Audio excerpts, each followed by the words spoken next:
Alright, it's time for another Dissecting Design here on the channel. If you'd like to see these done more regularly and vote on which ones you'd like me to check out, be sure to visit our Patreon link down below, and we hit our first goal, we can make it happen. But otherwise, I do these when a game strikes my fancy, and for this topic, we are going to be talking about Vampire Survivors, the little game that certainly could. And why this is a great example of short-form design and lessons we can take away in terms of progression and that good old dopamine rush of playing score-chasing style games. But Vampire Survivors, in terms of its basic gameplay, is very reminiscent of the classic title Crimson Land.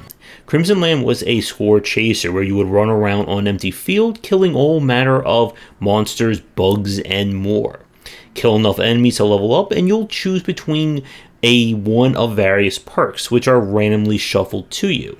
These perks can change how your character behaves, gives you a new weapon, or just makes things very weird to play. The game was a great example, again, of a short gameplay loop or short engagement, and with the added elements of score chasing to see how far you can go and then do better next time. Now, the idea of score-chasing based games, depending upon your own attitudes towards gameplay and design, you may either love or hate these kinds of games. For me, I've kind of grown out of score chasers in general, but there has to be more in order for me to really get into these games, and that is where Vampire Survivors kind of takes the ball and runs with it. So for this game, it's described kind of as a reverse bullet hell, where it is up to you to survive against a never-ending amount of off-brand Castlevania-style enemies. Now, unlike Crimson Land and other arcade or score chase-based designs, you do not actually attack. All the attacks are played or done automatically based on the weapon's cooldown rate, and that differs based on the weapon. Every time you level up by picking up the gems, you'll choose between one of 3 or sometimes one of 4 options that are either weapon-based or an item that provides a passive bonus. Picking up multiple copies will level it up, either enhancing its impact or letting it do more damage. And your goal as of this moment, because again, Vampire Survivors is in active development, so things can change in the future. The goal is to survive for 30 minutes, in which after that the Grim Reaper shows up and, well, rips you apart. Now, the basics of Vampire Survivor have been done over and over and over again. But what this game does really well is how it merges its various systems of progression and kind of the push towards play to keep you entertained. So I want to talk about the persistent aspect of this game next. With Vampire Survivors, the game features multiple layers of persistent options. As you play through the game, all the money you collect is pooled as your persistent currency, and you can use this to unlock passive upgrades, such as starting with health regeneration, more damage, faster speed, and so on. But by completing specific goals, you unlock additional weapons that can show up, as well as starting characters. And the starting characters, to my knowledge, hasn't been done to this level in other score-based games, but if you do know ones who've done it like this, let me know in the comments below. Each character begins with a different weapon, and will have different passives, such as getting more projectiles after every 10 levels, faster speed, faster cooldown, etc, etc. And at this point, they're probably adding in more and more characters as time goes on. By adding in these elements, it gives the player a sense of progression. That's not just chasing after score, it's unlocking new levels, new characters, new items, all that great stuff that gives it that carrot on the stick that's oftentimes missing from a lot of these score chase based games. It was one of the reasons why I really bounced off of something like Devil Daggers, which that was a game that became really big for a short period of time, and it was essentially, again, the same kind of your score is based on how long you survive. And that's another aspect that Vampire Survivors differs from other score-based games, again, at this moment. That A current run is only 30 minutes long, less if you die early. And people have been talking about whether or not they want to see more progression or being able to survive longer than that. As of this time, you can kind of break the game with 2 power-ups that will allow you to survive almost indefinitely against the Grim Reapers. I think I made like 34 or 35 minutes before the game just decided to shut off on me. But what this game has in terms of persistence is that it can always be grown with more content. Now, I'll talk about why I would like to see more about this game later on in this dissection. Now, in terms of feel, this is something that it can be notoriously difficult to get right, especially in short form or very approachable games. But Vampire Survivors in a way reminds me of Plants vs. Zombies, in that it is immediately pick up and play. All you do is basically move around the field and the game does everything for you.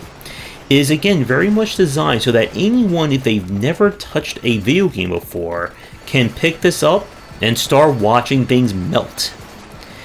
And the aesthetics, despite being on the simplistic side in terms of its pixel art, does the job, especially when you start seeing thousands and thousands of things dying at once, to the point that my OBS started to have trouble in terms of rendering it all. And the game has a lot in terms of kind of subtle elements to it that can enhance and give you a greater chance of survival. They've been slowly introducing special combo weapons that if you get the right main weapon and sub-item, it will evolve the weapon into a new form.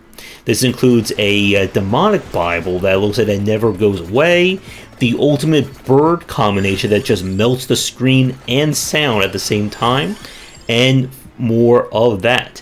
And there is strategy in terms of how you move around on the field, especially in terms of collecting the experience and knowing how to move in and out of the various groups.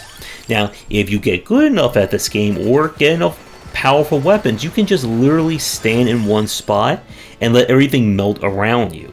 But if you're playing this game on the higher settings or going for specific challenges, you may not necessarily be able to do that. And Vampire Survivor, again, in terms of its approachability, does a really good job of giving you that sense of power. That when you upgrade your weapons or get a really good combination, all of a sudden the enemies just melt around you. And in probably one of the more subtle brilliances of this game is just the dopamine rush, or the just like dopamine personification when you pick up a treasure chest. And I'm going to let this just play out so you can just get that rush yourself. And there's still one tier above this that I haven't gotten recorded yet, which maybe by the time this dissecting goes up, I will.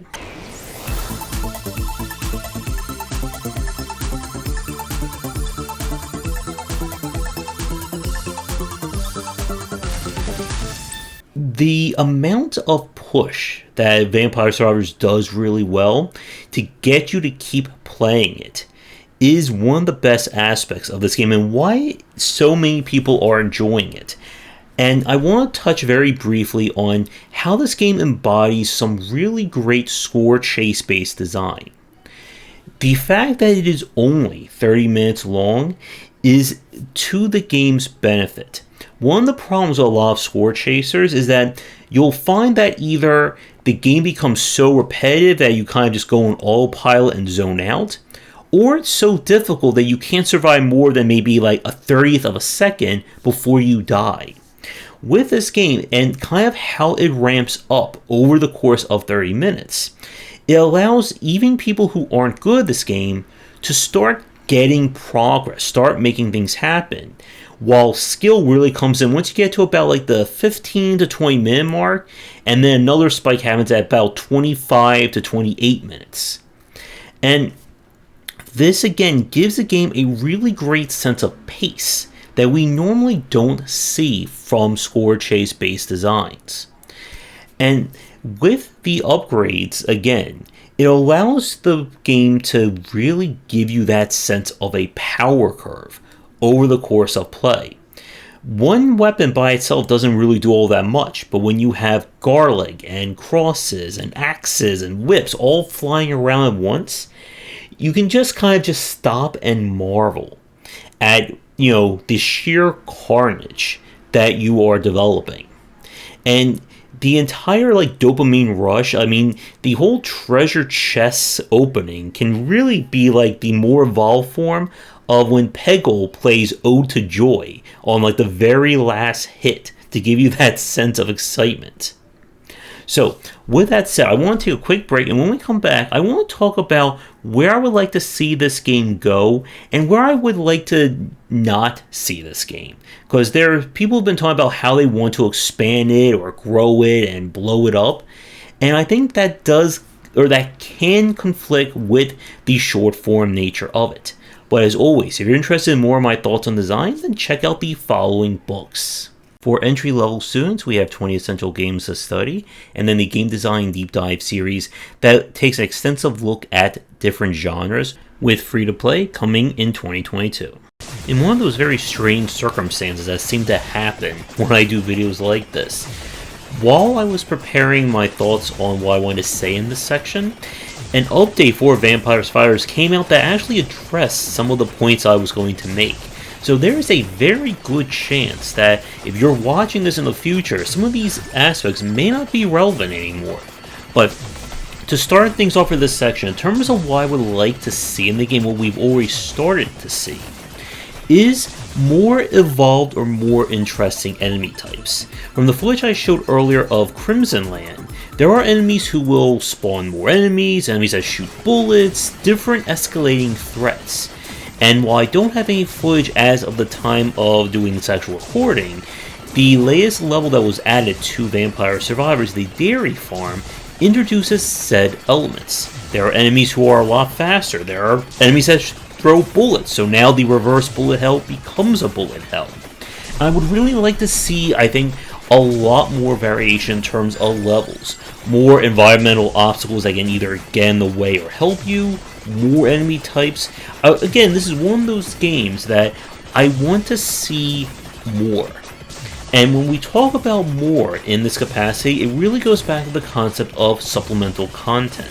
This is something that I spoke about a lot in my book, Game Design Deep Dive Roguelikes, where you're adding in content to the game that does not change the length of the run, it changes the variety of the run. And I'll talk more about why that's important with Vampire Survivors in the next few minutes. But this is one of those games that really, I think, again, the sky is the limit in terms of more combinations, more content that can show up. I like to see a level that is completely randomized, kind of like that shmup roguelike that I play that introduces mini events that can happen. I would like to also see maybe even subtle or even more variations of the combination items. Right now it goes a 1-by-1 formula, so there's only one combination that will involve the axe, or the Bible, or your holy water, and so on.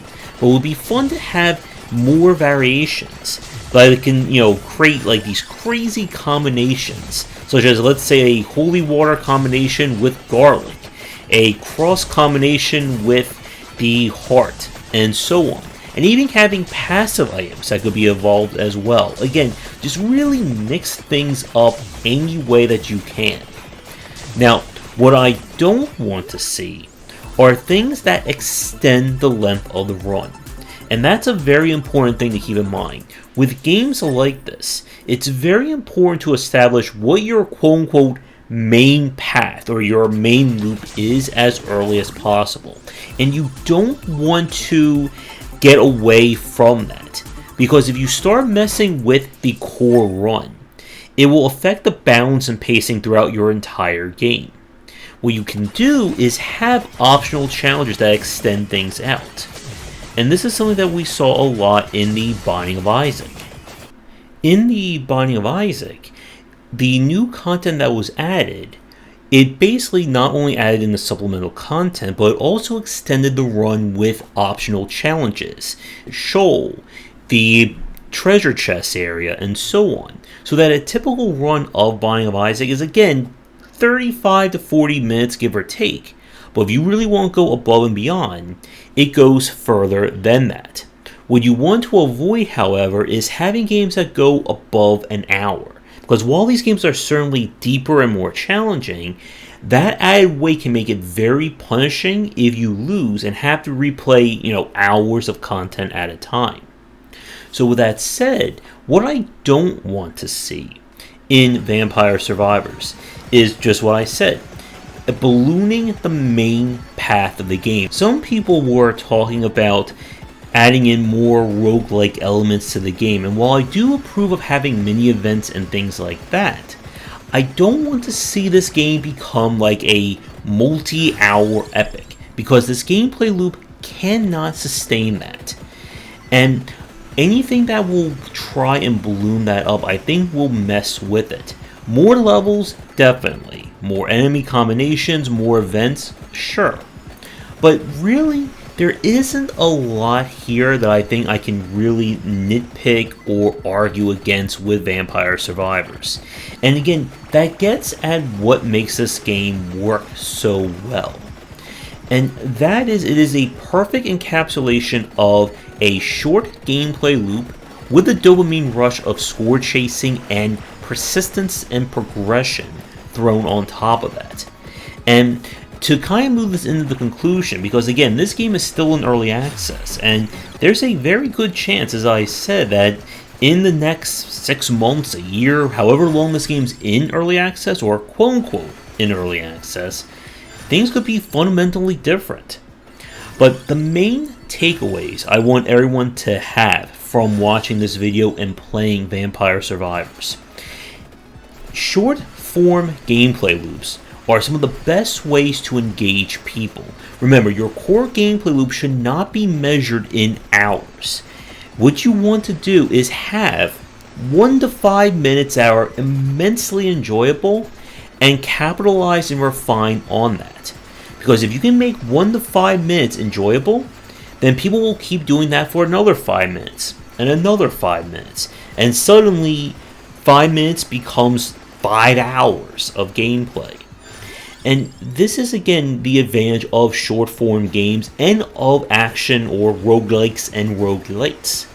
That the run itself is still only 30 minutes long or 40 minutes or whatever is in your game.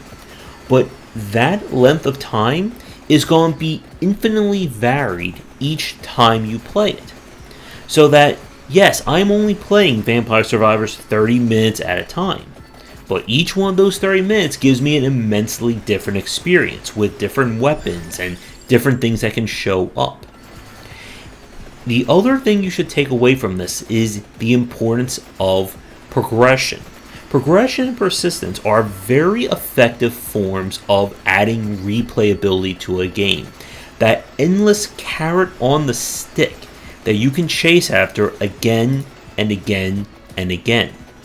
Because this is what keeps people motivated to play these games versus just playing a regular old score chaser or an arcade game, where once it's over, your entire run is wiped and there is nothing that you've gained or earned from it. And again, the sky is the limit with Vampire Survivors. And all this is again wrapped up in that, lizard brain dopamine rush that the game has with just watching numbers go up. The joy of the treasure chest opening jingle. These are very simple things, but they all add up into creating an experience that is enjoyable, that's very pick up and play, and it's something that you just want to keep doing again and again. So with all that said, let me know what you think in the comments down below about Vampire Survivors. Are you a fan, yes or no? And if you are a fan, do you enjoy score chasing games in general? And if you don't, then why did Vampire Survivors work for you? And can you think of other games that hit that, dopamine extreme that this game has? As I said at the start, be sure to check out our Patreon if you'd like to see these dissecting designs done more regularly. Do all the liking and subscribing and all the algorithm pleasing stuff. And feel free to join our Discord, link down below. Come back for daily discussions on game design here and on game wisdom, where the art and science of games. And until next time, take care.